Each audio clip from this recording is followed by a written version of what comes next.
தஞ்சாவூர் மாவட்டத்தில் கும்பகோணத்திலிருந்து 5 கிலோமீட்டர் தொலைவில் அமைந்துள்ள அழகிய ஊர்தான் திருவலஞ்சுழி. இங்குதான் ஜடாமுடிநாதர் என்ற பெயரில் சிவபெருமான் பிரகதாம்பாள் சகிதம் எழுந்தருளி அருள் பாலித்து வருகிறார். சோழர் காலத்தில் கட்டப்பட்ட கோவில் இது.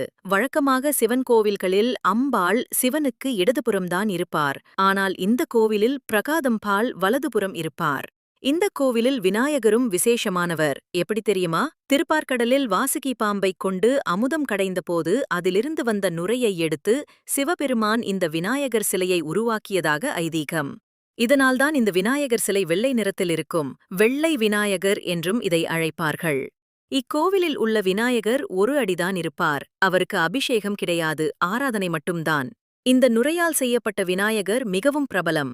இத்திருக்கோவில் காலை 6 மணி முதல் பிற்பகல் 12 மணி வரையும், பிறகு மாலை 4 முதல் இரவு 8 மணி வரையும் திறந்திருக்கும். விநாயகர் சதுர்த்தி மாதந்தோறும் வரும் சதுர்த்தி ஆகியவை இங்கு விசேஷமானது. ஓரிரு ஆண்டுகளில் மகாமகம் வரப்போவதால் கும்பகோணத்தில் உள்ள அனைத்து கோவில்களிலுமே புனரமைப்பு வேலைகள் நடந்து வருகின்றன.